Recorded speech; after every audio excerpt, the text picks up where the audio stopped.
Babe! Babe! Alam mo, bakit hindi ka pa pinagmamayabang ng girlfriend mo? Sinabi ko kasi na malaki yung... Totoo nga yung chismis ah. Naka 7-year itch na tayo eh. Maybe we have to go to the next level na. Ano naman ayoko pa, di ba?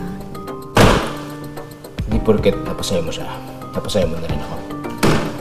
5 p.m. on my desk. Sharp! I've always wanted to put up my own advertising agency. Wala lang akong makitang magaling na creative partner. Pinipirata niyo ba yung empleyado ng kuya ko sa harapan ko? Empleyado talaga? Tanga ka na nga sa opisina! Tanga ka pa sa kama! Oo. Alam mo, sobrang natutuwa ako sa'yo ngayon kasi masaya ka. Hindi ko yun magagawa kung wala ka. If you're unhappy where you are, just live. Hindi siya ganun kadali. Ganon siya kadali. A threesome with the girl? Why not? Mukhang napapasaya mo siya para tumagal kayo. May panalo namin yung account.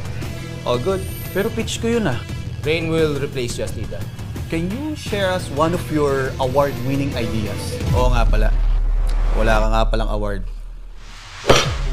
Mabait naman yun si kuya eh. Gago siya! Hindi siya mabait! Sawang-sawa na ako sa mga laro mo! Stop making excuses for that asshole! Admiring the view? Ang obvious ko ba? Hindi naman ako madami. Meaning? Hindi naman ako tanga. Ano ba ako sa'yo, ha? Ayun lang ba yung silbi ko sa'yo, ha? Lahat ng ginagawa ko para sa atin! Ang dami namin plano ni Easton para sa'yo. Bagay kayong dalawa. Magsama kayo, mga putang ina nyo!